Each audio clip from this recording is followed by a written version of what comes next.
नमस्कार दोस्तों। आप मेरी पहले भी काफ़ी सारी वीडियोस देख चुके होंगे। मैंने 80 प्लस वीडियोस बनाई हैं। कुछ मोटिवेशन के ऊपर हैं, कुछ स्पोकन इंग्लिश के ऊपर हैं, कुछ ग्रामर के ऊपर हैं और कुछ वीडियोस जो हैं मैंने सिलेबस के ऊपर भी बनाई हैं। जैसे कि आप जानते हैं, मेरा नाम धर्मेंद्र भाटिया है। मैं एक्स इंडियन नेवी हूँ और पिछले 18 साल से लैंग्वेज के ऊपर काम कर रहा हूँ, इंग्लिश लैंग्वेज के ऊपर।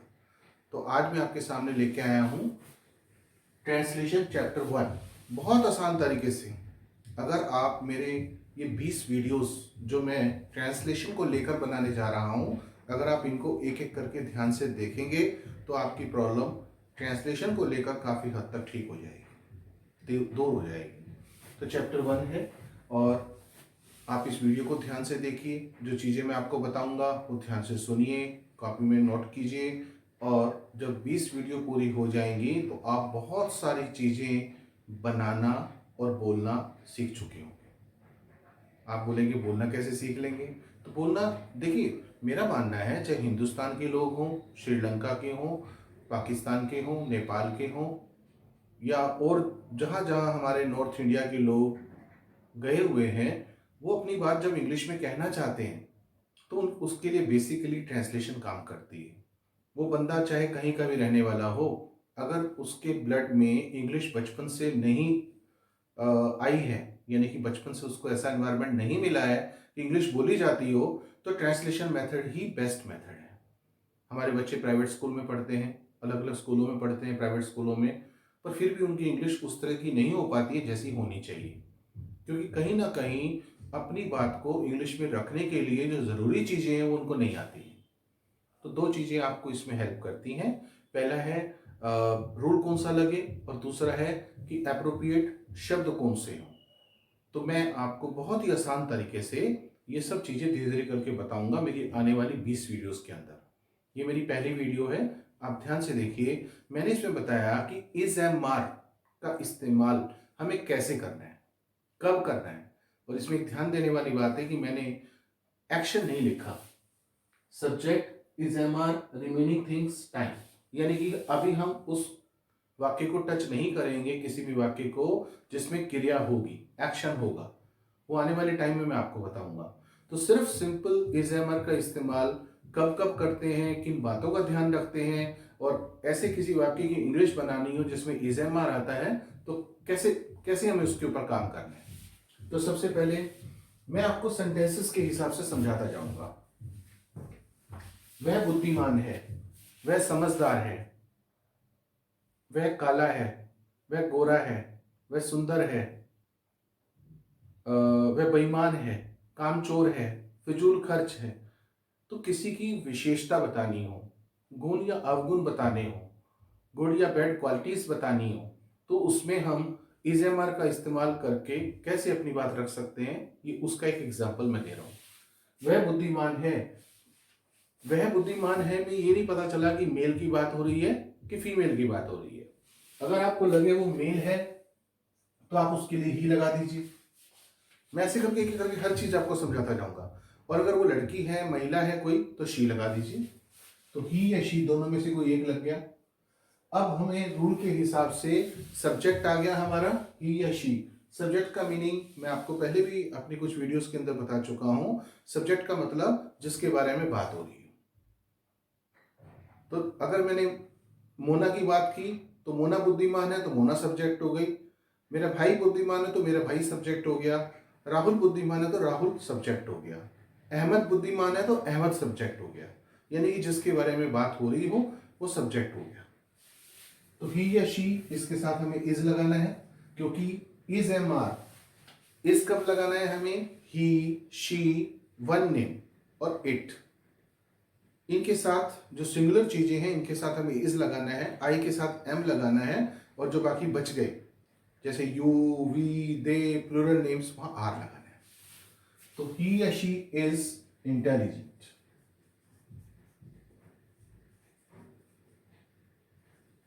या वाइज, बस ही या शी इज इंटेलिजेंट या वाइज, दोनों में से कुछ भी है। अगर आपको मैं फिर दोबारा ये वाली बात कहना चाहूँ कि ट्रांसलेशन के लिए दो चीज़ों की जरूरत पड़ रही है। एक फॉर्मूला क्या है, तो हमें पता है कि सब्जेक्ट के साथ इज एम आर में से एक आएगा, फिर बचा कुचा लास्ट में लगा देंगे। दूसरी चीज हमें क्या पता होनी चाहिए थी कि वो जो शब्द आ रहे हैं उनको अरेंज करने का तरीका तो हमें फॉर्मूला से पता चल गया, पर उनकी इंग्लिश क्या है, तो उसके लिए आपको धीरे धीरे मेहनत करनी है, मैं भी आपके साथ मेहनत करूंगा। तो कुल हम दोनों मिलकर, मैं और आप इंडिविजुअल दोनों मिलकर कुछ अच्छे परिणाम पा सकते हैं। तो ही या शी इज इंटेलिजेंट या वाइज। दूसरा सेंटेंस है सलमा 18 वर्ष की है। तो इस वाक्य से पता लगा कि जब किसी की एज की बात हो, या इस कमरे में 4 कुर्सियां हैं, संख्या की बात हो, तो तब हमें, और है लगा हुआ हो तो हमें इस तरीके को फिर दोबारा लगाना है। तो सलमा की इंग्लिश सलमा, और इज एम आर में से मैंने अभी आपको बताया है कि एक जने की बात हो रही है तो इज लगाना है। इज 18 वर्ष, 18 ईयर्स ओल्ड। ये तो है ट्रेडिशनल तरीका। अगर मैं आजकल चेंजेस जो आ रहे हैं उनकी बात करूं तो मैं बोलूंगा Salma is a young girl of 18। दोनों ठीक है, जो लिखा है वो भी, जो मैंने बोला है वो भी, पर जो मैंने बोला है वो ज्यादा बढ़िया है। आप दोनों में से कोई भी इस्तेमाल करेंगे ठीक है। तीसरा है सोनू के पिता मुंबई में है। तो बेसिकली यहां पर मैंने किसी की लोकेशन बताई है कि वो कहां पर है। हम बहुत बार यूज करते हैं, मम्मी किचन में है, पापा ड्राइंग रूम में है, मेरे भाई ऑफिस में है, मेरे चाचा इस समय लंदन में है। तो किसी की पोजीशन यानी कि लोकेशन यानी कि स्थिति के बारे में बताना, तब भी हमें यही तरीका इस्तेमाल करना है। तो बात किसकी हो रही है, सोनू के पिता। और यहां पर एक रूल और सीखने वाला है कि जब किसी नाम के साथ का, के, की आ जाए तो अपोस्ट्रोफी एस लगाते हैं। तो यहां पर मैं बोलूंगा सोनू के पिता, तो सोनूस फादर। तो सोनूस फादर की इंग्लिश क्या हो गई, हिंदी क्या हो गई, सोनू के पिता। तो यह जो अपोस्ट्रोफी एस यानी कि ऊपर नाम के साथ जब कोमा लगे और एस लगे, इसको हम अपोस्ट्रोफी एस बोलते हैं, जिसका मतलब हिंदी में का, के, की होता है। में है के लिए फिर इज लग गया, और मे की इंग्लिश होती है इन, इज इन मुंबई। मैंने लास्ट में लिखा है टाइम। अगर मैं बोलता सोनू के पिता आज मुंबई में है, तो आज की इंग्लिश हो गई टुडे लास्ट में। इस समय मुंबई में है, एट दिस टाइम लास्ट में। क्योंकि रिमेनिंग आइटम्स लगाने के बाद जो टाइम रिलेटेड जो भी शब्द हैं वो लास्ट में लगाने होते हैं। नेक्स्ट है हम आज घर पर हैं, तो हम की इंग्लिश हो गई वी। अब सब्जेक्ट आ गया वी, इसके साथ इज एम आर में से लगाना है तो हमें आर लगाना है क्योंकि वी प्लूरल है। तो वी आर घर पर, इन या एट होम टुडे। तो वी आर इन होम या एट होम टुडे, दोनों सही है। इन भी लगा सकते हैं, एट भी लगा सकते हैं। यहां पर फिर एक काम की बात मैं बताने वाला हूं कि होम और हाउस में क्या डिफरेंस है। हमें से बहुत सारे लोग बोलते हैं हाउस, बहुत सारे लोग बोलते हैं होम। तो हाउस का मतलब होता है ऐसी बिल्डिंग जिसमें लोग रहते हों, ऐसी एक आदमी के पास एक से ज्यादा हो सकती है। अब मजेदार बात है, जिसमें वो परिवार के साथ रहे वो होम है, और जिसको किसी और को रहने के लिए दे या खाली हो वो हाउस होता है। ये फर्क है। नेक्स्ट है 30 में से 2 बच्चे आज एब्सेंट हैं। मैंने जानबूझ के एक ऐसा सेंटेंस लिया है जिसमें 2 फिगर अलग अलग की बात हो रही है, नंबर्स की बात हो रही है। जैसे 30 में से 2 बच्चे, बात 2 बच्चों की हो रही है, पर वो 2 बच्चे कितने में से हैं, 30 में से। तो रूल ये कहता है कि छोटी वाली जो फिगर है, संख्या है, उसको आप पहले लगाइए, क्योंकि मेन बात तो उन्हीं की हो रही है। तो 2 बच्चे, चिल्ड्रन। यहां पर फिर बताऊंगा चाइल्ड मैंने एक बच्चा, और 2 होते ही के साथ चिल्ड्रन बोलते हैं, चाहे फिर 2 करोड़ हो, 100 करोड़ हो, तो चिल्ड्रन। तो 2 चिल्ड्रन आउट ऑफ 30। यहां पर 30 ये चलेगा, पर वैसे ज्यादा अच्छा ये वाला है, क्योंकि एक रूल आ जाता है कि सेंटेंस जब हम इंग्लिश का लिख रहे हैं तो हमें न्यूमेरिकल्स का यूज करने से बचना चाहिए, जब तक वो किसी टाइम को डिनोट ना करे या डेट को ना दिखाए।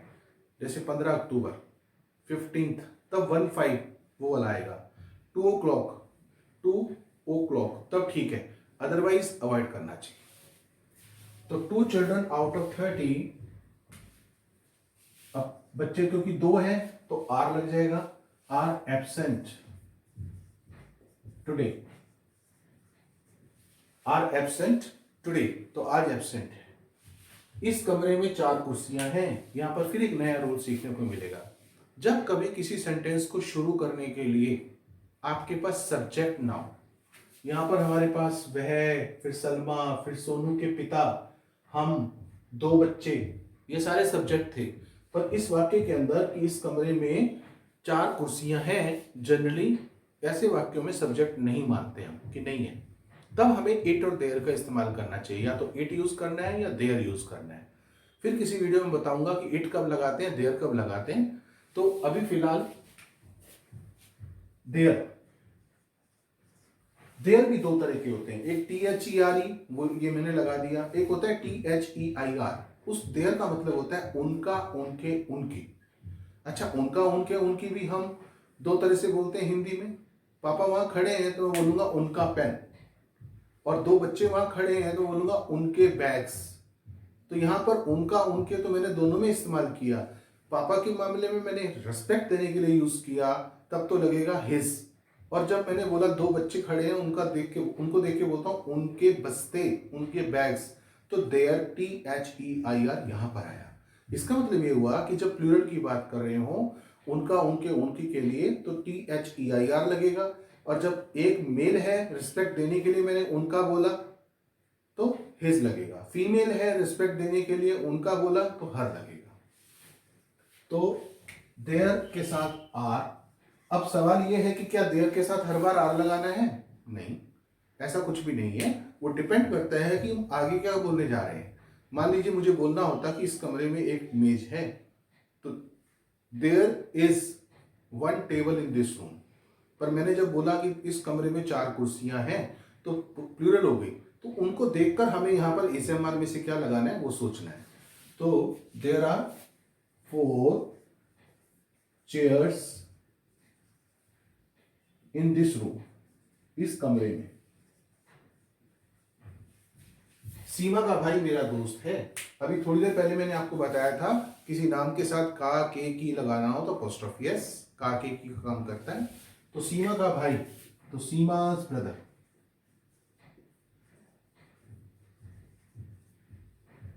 मेरा दोस्त है, इज एमआर में से इज माई फ्रेंड।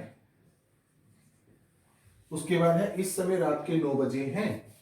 अभी थोड़ी देर पहले मैंने बताया था कि देयर और इट का इस्तेमाल हम तब करते हैं जब कोई सेंटेंस में सब्जेक्ट ना हो। ये भी उसी तरह का है।